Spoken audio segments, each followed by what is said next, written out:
Bonjour chers élèves. Alors aujourd'hui, on va traiter quelques exercices concernant la première leçon de la chimie, titulée Les grandeurs physiques liées aux quantités de matière. Alors on va commencer par le premier exercice. La première question dit calculer le volume occupé par 4,4 g de dioxyde de carbone, CO2, aux conditions normales de température et de pression. La question 2. Combien y a-t-il de moles de gaz carbonique dans 4,2 litres de gaz pris aux conditions normales de température et de pression? Quelle masse ce volume représente-t-il? La troisième question. Un litre de gaz pris aux conditions normales de température et de pression pèse 3,17 g. Quelle est la masse molaire de ce gaz? La question 4. Lors de la réaction entre une solution d'acide chlorhydrique et le zinc, on recueille un volume V égal à 55 ml de dihydrogène sur une pression de P égale à 1,010 bar et une température de 22 degrés Celsius. Déterminer la quantité d'hydrogène ainsi obtenue. La cinquième question, l'alcool utilisé comme antiseptique c'est-à-dire mutahhir, local, peut être considéré comme de l'éthanol de formule chimique C2H6O pur de masse molaire M égale à 46 g par mol et de masse volumique ρ égale à 0,780 g par millilitre. Quelle quantité d'éthanol contient un flacon d'alcool pharmaceutique de volume V égale à 250 ml? La sixième question. La densité de fer est D égale à 7,8. Petit a. Calculer la masse d'un cube de fer d'arrêt A égale à 20 cm. Petite B. Calculer la quantité de matière d'atomes de fer contenus dans ce tube. Alors on va ajouter quelques données à cet exercice. C'est la masse molaire de l'atome de fer égale à 56 g par mol. Alors pour cela, on va répondre à la première question. Calculer le volume occupé par 4,4 g de dioxyde de carbone de formule chimique CO2 aux conditions normales de température et de pression. Alors on va répondre à cette question par deux méthodes différentes. Alors la première question 1. On sait que la quantité de matière N égale à la masse sur la masse molaire. Et EC, on sait que la quantité de matière égale à le volume sur le volume molaire. Donc à partir de deux relations, on peut écrire la masse sur la masse molaire égale à le volume sur le volume molaire. Parce que on a ici N, ici N. Donc on peut écrire M sur grand M égale à V sur Vm. Donc qu'est-ce qu'on veut? On veut déterminer le volume.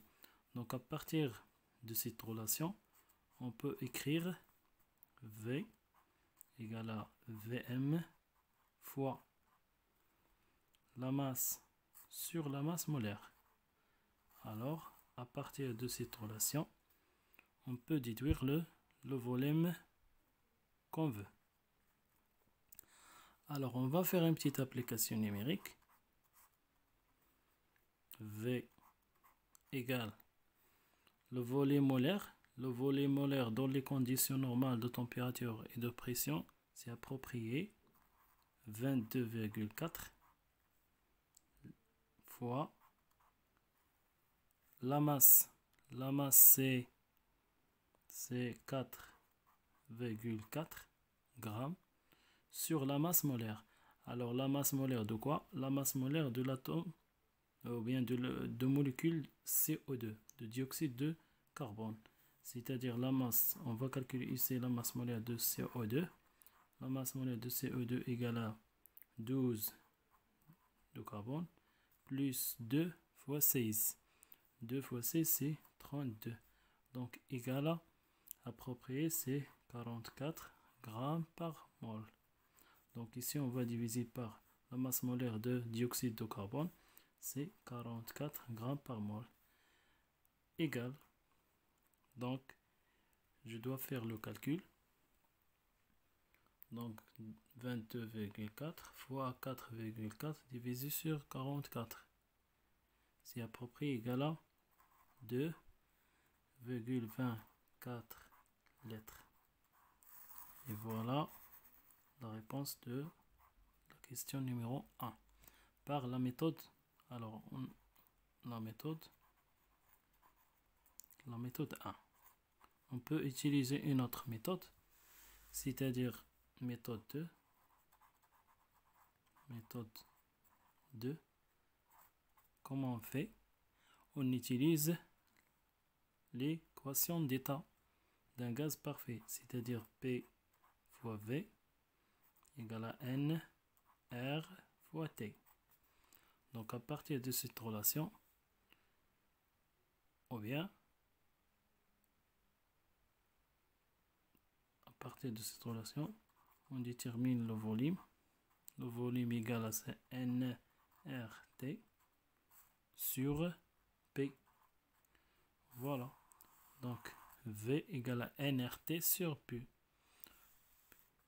On a besoin de la quantité de matière N égale à la masse sur la masse molaire. La masse c'est, on a dit c'est la masse à partir de l'exercice c'est 4,4. Donc 4,4 divisé sur la masse molaire de dioxyde de carbone, on a déjà calculé ici, c'est 44. Donc approprié égal à 0,1 mol. Donc V égale à 0,1 mol fois R. R c'est la constante d'un gaz parfait dans les conditions égale c'est 8,314 fois,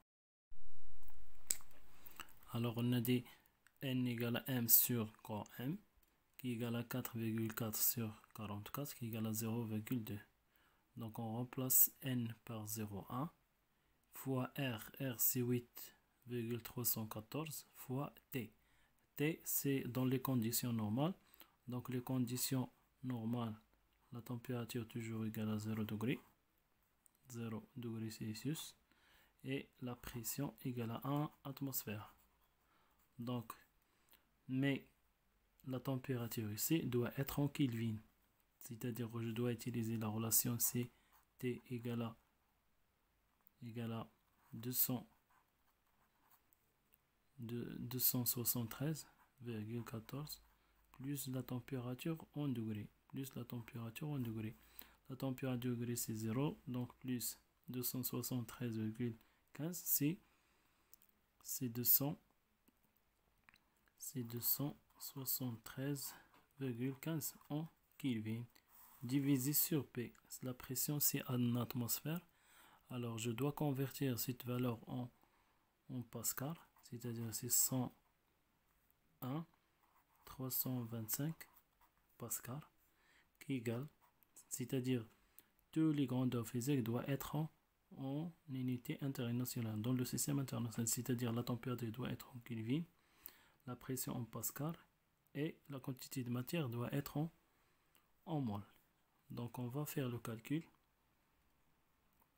0,1 fois 8,314 fois 273,15 fois 100 divisé sur 101, 1325. C'est 0,00224 mètres cubes. Alors, je dois convertir cette valeur en lettres. je dois multiplier par, je trouve 2,24 litres. Je convertis cette valeur en lettres. Donc, cette valeur, c'est la même que la valeur qu'on a trouvée par la méthode 2, c'est la même que la valeur qu'on a trouvée par la méthode 1.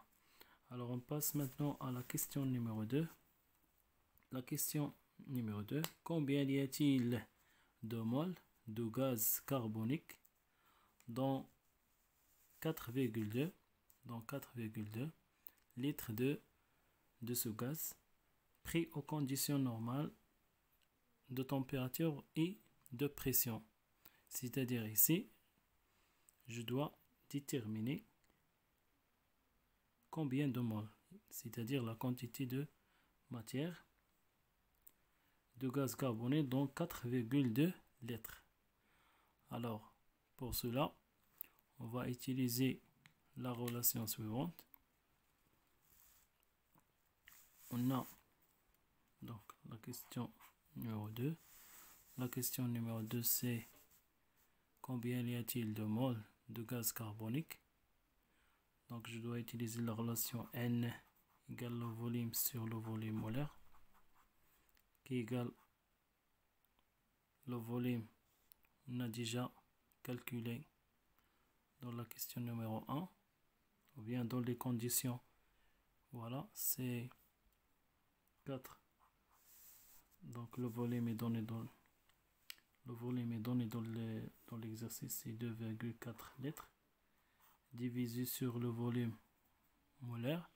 Le volume molaire dans les conditions normales, le volume molaire dans les conditions normales, c'est 22,4 litres par mois. Dans les conditions normales, c'est-à-dire 0 degré en atmosphère. Donc, je dois remplacer ici le volume molaire, c'est 22,4. Donc, on va faire le calcul. C'est approprié 0,1875 moles. Alors, on a répondu à la première question de la question 2. Quelle est la masse, quelle masse ce volume représente-t-il? Donc, on va utiliser la relation N égale M sur grand M, c'est-à-dire la masse sur la masse molaire. Et à partir de cette relation, on va déterminer la masse. C'est-à-dire la masse, c'est la quantité de matière fois la masse molaire de la molécule. Quelle molécule? De gaz carbonique. Donc, comme application, on va faire l'application numérique. Donc, la masse et la quantité de matière, c'est 0,1875 fois la masse molaire de gaz carbonique est déjà calculée, c'est 44. Donc, fois 44. Donc, on va faire le calcul. Donc, c'est approprié 8,25 grammes. Et voilà la réponse de la question numéro 2. Alors, on passe maintenant à la question numéro 3. La question numéro 3, c'est un litre de gaz pris aux conditions normales pèse 3,17 grammes. Quelle est la masse molaire de ce gaz? Donc, la masse molaire. Donc, pour déterminer la masse molaire, donc la question 3. 1 litre de gaz pris aux conditions normales de température de pression pèse 3,17. 3,17. Quelle est la masse molaire de ce gaz? Alors, 1 litre. Donc, on a le volume, on a la masse, et on veut déterminer la masse molaire. Donc, on va appliquer la relation suivante, toujours c'est N égale la masse sur la masse molaire, qui égale aussi, c'est le volume sur le volume molaire. Et à partir de cette relation, on peut écrire la masse molaire égale, c'est-à-dire la masse molaire, égale la masse fois la masse molaire, égale la masse fois le volume molaire, divisé sur le volume. Et voilà, à partir de cette relation, on peut calculer la masse molaire de ce gaz. Alors on passe directement à l'application numérique. Donc la masse molaire de ce gaz, c'est-à-dire CO2, égale, c'est-à-dire la masse molaire de ce gaz, X, égale la masse c'est 3,17 fois le volume molaire dans les conditions normales, toujours c'est 22,4 litres par mol, divisé sur le volume. Le volume c'est 1 litre. 1 litre. Donc on va faire maintenant le calcul. Donc 3,17 fois 22,4 divisé sur 1, c'est 71.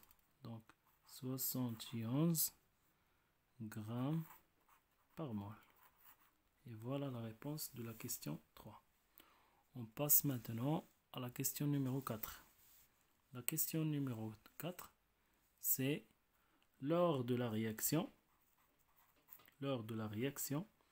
entre une solution d'acide chlorhydrique, l'acide chlorhydrique c'est de formule chimique HCl, et le zinc Zn, on recueille un volume V de 55 ml d'hydrogène sous une pression de 1,010 bar et une température de 22 degrés Celsius. Déterminer la quantité d'hydrogène ainsi obtenue. Donc, alors, pour déterminer, on a P, on a la température, et on a aussi le volume, et on veut déterminer la quantité de matière. Donc, on va utiliser l'équation d'état, c'est-à-dire PV égale à N R fois T. Donc, à partir de cette relation, on va déterminer, donc, on veut déterminer la quantité de matière, c'est P fois V divisé sur R fois T. Donc à partir de cette relation, on peut déterminer la quantité de matière d'hydrogène ainsi obtenue. Donc on va faire une petite application toujours numérique. Donc N égale. Alors on va commencer par la pression. La pression ici égale à combien? 1,010 bar. Donc je dois convertir le bar en pascal, c'est-à-dire je dois multiplier par 10 à la puissance 5.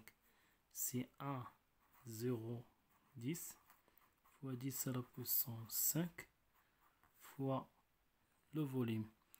Le volume ici égale c'est 55 millilitres. Je dois le convertir en litres. C'est-à-dire je dois écrire 55 fois 10 à la puissance moins 6 sur R. R toujours c'est 8,314 fois T. T ici on a en degrés Celsius. Je dois convertir en Kelvin. C'est-à-dire je dois écrire 22 plus 200. 22 plus 273,15. Alors 273,15 plus 22. Donc c'est 15, 5, 9, 2. C'est-à-dire 295,15. Alors je dois faire maintenant le calcul.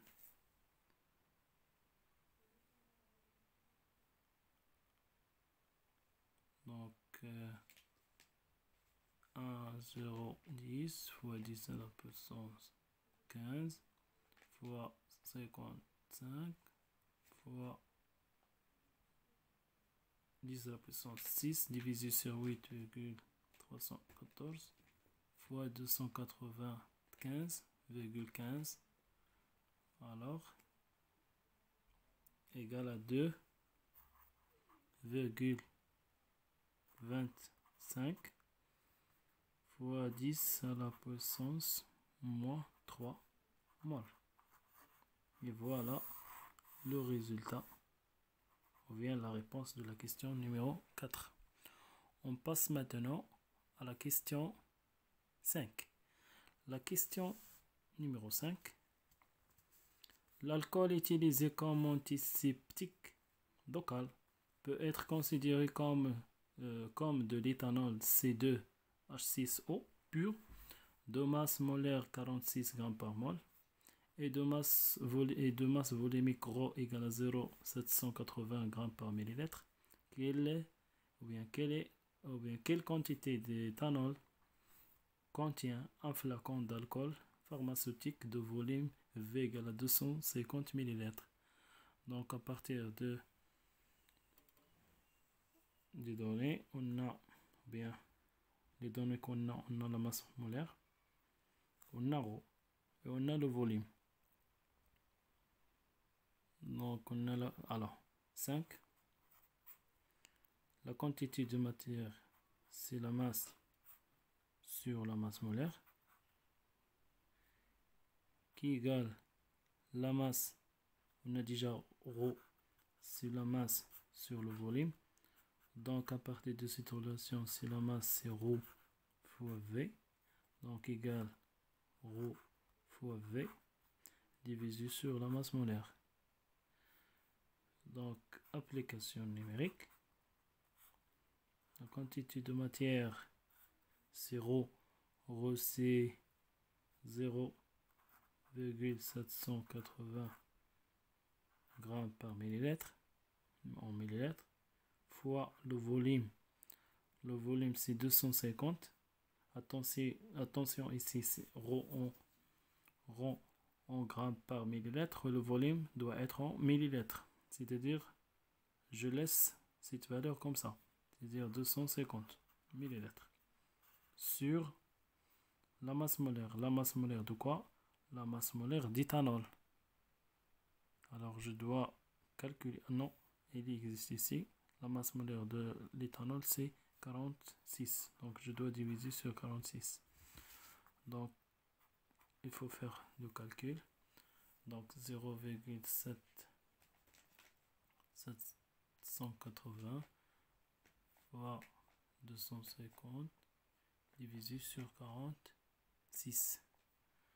Donc approprié, c'est 4,24 mol.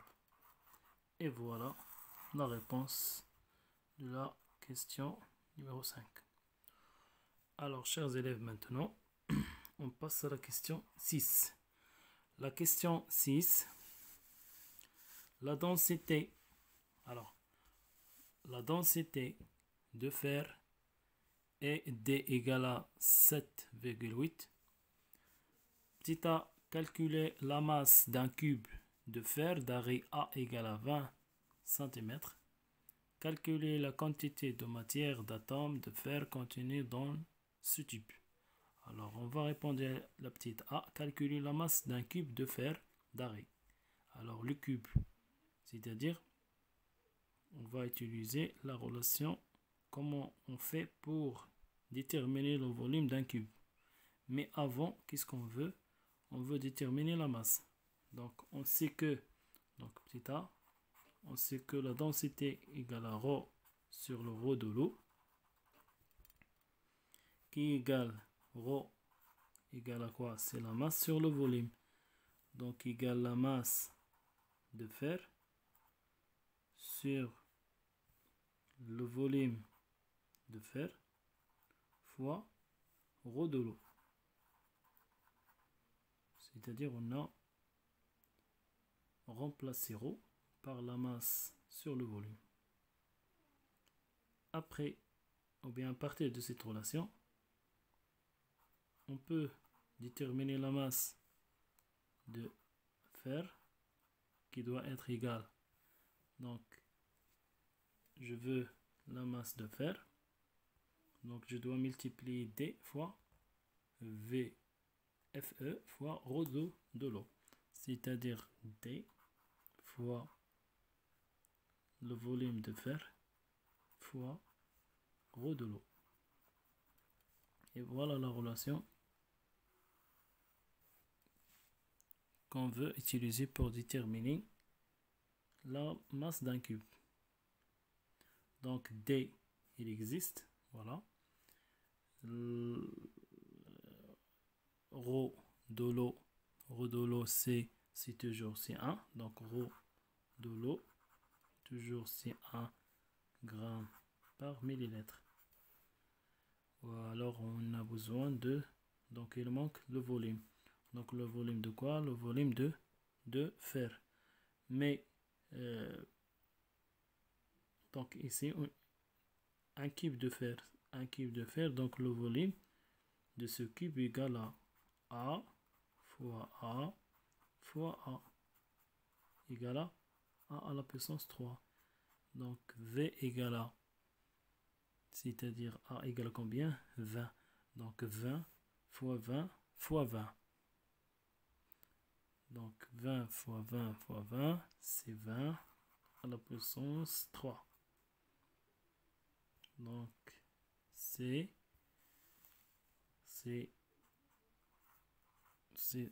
8000 cm3, qui est égal aussi 8000 millilitres.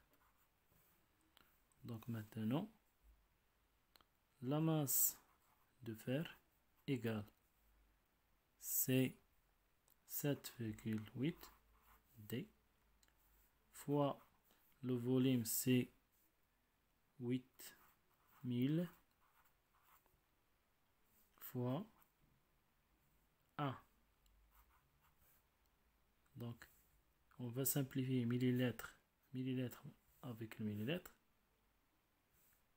Pour la densité sans unité, il va rester le gramme. Donc le résultat doit être en grammes, c'est-à-dire on va faire alors le calcul, c'est 7,8 fois 800 fois 1, c'est approprié 62 bien 400 grammes. On va le convertir en kilogrammes, c'est 0,4 kg. Alors maintenant, chers élèves, on va répondre à la question B. La question B, elle demande de calculer la quantité de matière d'un atome de fer dans ce tube. C'est-à-dire, je dois utiliser automatiquement N égale à la masse sur la masse molaire, qui est égale, la masse c'est 60, donc 62,4 fois 10 à la puissance 3, c'est-à-dire doit être en grammes, sur la masse molaire de l'atome de fer, c'est 66 grammes par mol. Donc divisé sur 66. Donc je dois faire le calcul. C'est approprié 1115 mol. Alors, on a fini l'exercice.